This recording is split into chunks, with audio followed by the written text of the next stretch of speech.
I think it's fairly fitting given recent events in the US that I cover a movie that is about white supremacists controlling everything.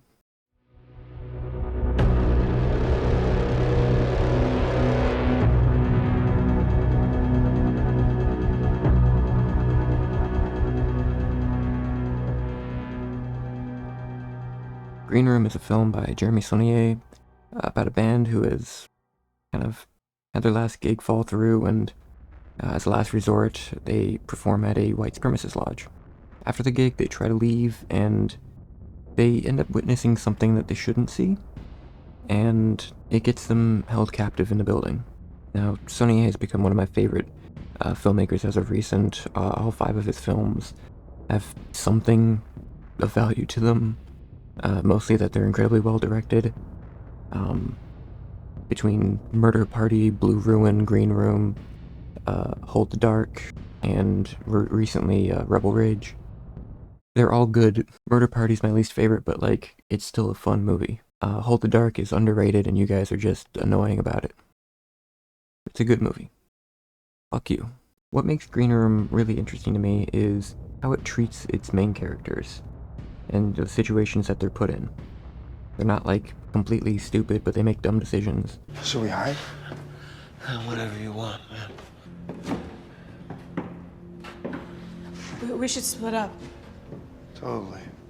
I mean, if you're trapped somewhere where you have no idea where you are, and you're in danger, and you're surrounded by Nazis,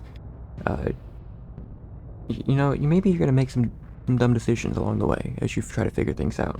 You're a little stressed, a little scared. You're gonna fuck up once, twice, every single time you make a decision. Who knows? Nothing is so stupid that it feels like it's like out of nowhere, but you can tell that they know that they have no control over the situation, and they just want to get out. We won't all live, but I don't know, maybe we won't all die. The deaths aren't really drawn out. They're very sudden and shocking, and they aren't lingered on very much. No one really has time to react to anything either, so if they think about it, they'll die. The violence isn't exaggerated or over the top. Very realistic, and it's very uncomfortable. There's a moment in the film involving some like trauma done to an arm, and that fucked me up bad the first time, and it fucked me up bad every other time I've seen it. It's even better showing people that, because seeing their reaction is just fantastic. You scar people, and it's great. Darcy is a fantastic villain. You can tell he's in complete control. He knows he's in control, and he's really calm. He knows how to mess with the band. The way he presents himself is just like this, just calm terror that is essentially God in the moment to them, in the fact that he can just do whatever he wants, and they know that they can't really resist. Outside of like some small slips he has, Sir Patrick Stewart really kills it, adding a terrifying level of confidence to the character. He really helps us, like, he kills it. He's really good. The late and wonderful Anton Yelchin, I will always be sad about his death. It's tragic. He does an incredible job, really bringing in a level of like uncertainty, and I don't want to say like not like passive like vibe to him, but he's indecisive, and he doesn't want to make moves.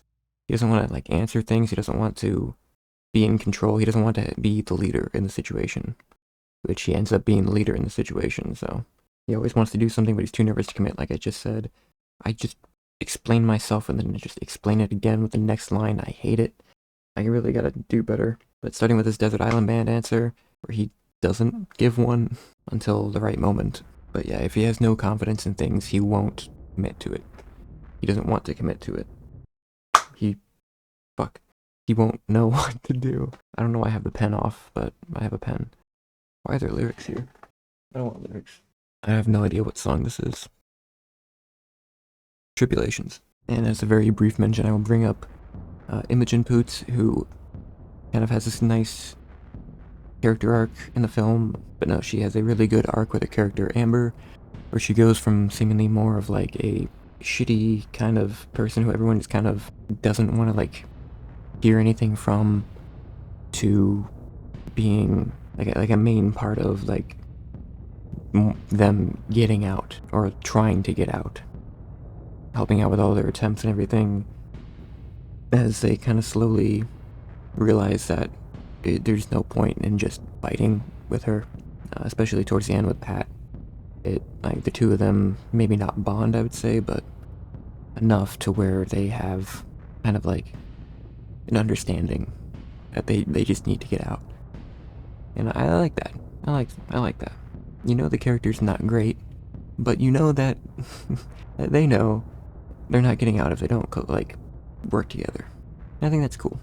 I think it's a trope that's kind of everywhere, but it's a decent trope. And I know the really shitty low bitrate footage I have for the film does not do it any favors, but it is a very beautiful looking film. This is now a fidget tool for me, and I'm pissed. It's a very beautiful looking film. Sean Porter and Jeremy Saulnier did a really good job capturing this film. Very dark, which is why the bitrate looks so bad. But I swear, if you're watching it on like a Blu-ray or something like that, you won't notice that at all. It's just that streaming services suck. But it adds a lot of texture, and it's shot, like I said, on a little bit darker. And it adds a really uncomfortable feeling. It adds a lot of, like this nausea in a way. Like most of the film is shot in like the green room, but it's like shot inside the lodge. Everything's dark. It feels very claustrophobic, uncomfortable. The lighting is just this odd. It's just that everything has a green tint to it, and there's a lot of dust and haze. And that dust and haze, new person just dropped. Dust and haze, and it adds a lot of texture, and it just creates that like uncomfortable atmosphere. I don't know, it adds a lot of tension the way they shot it. And I am not explaining that well because I'm just making it up right now. Brooke and Will Blair do a great job with the score. Very ambient, but very expressive. How I like my ambience, really. And they are cousins, I believe cousins, of Macon Blair, one of the stars. It all comes back to Macon Blair. It always comes back to Macon Blair. I had one interaction with him on Twitter years ago, on my old account, and I will never forget it.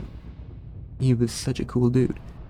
I don't know. In the end, it is a very, very tight thriller that refuses to let you go.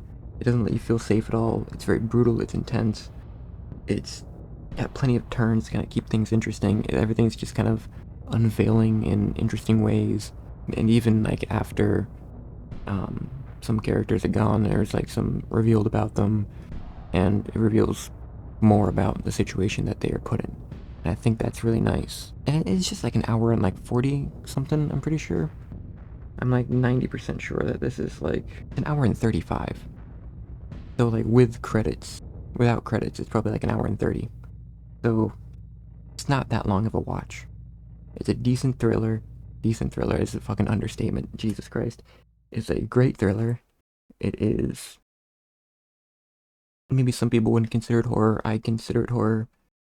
But it's very good. Very good horror. Very well acted, very well shot, very well directed. Running through the list.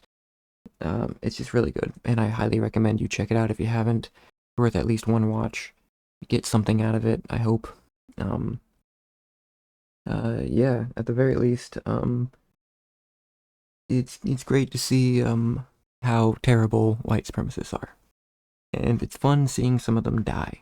You will see that. So someone gets hit in the neck with a machete, so that's pretty cool. That is about all I have. Yeah. Bye. Cringe. Fuck. It's the song that I don't know how to pronounce. The mic got in the shot. God damn it.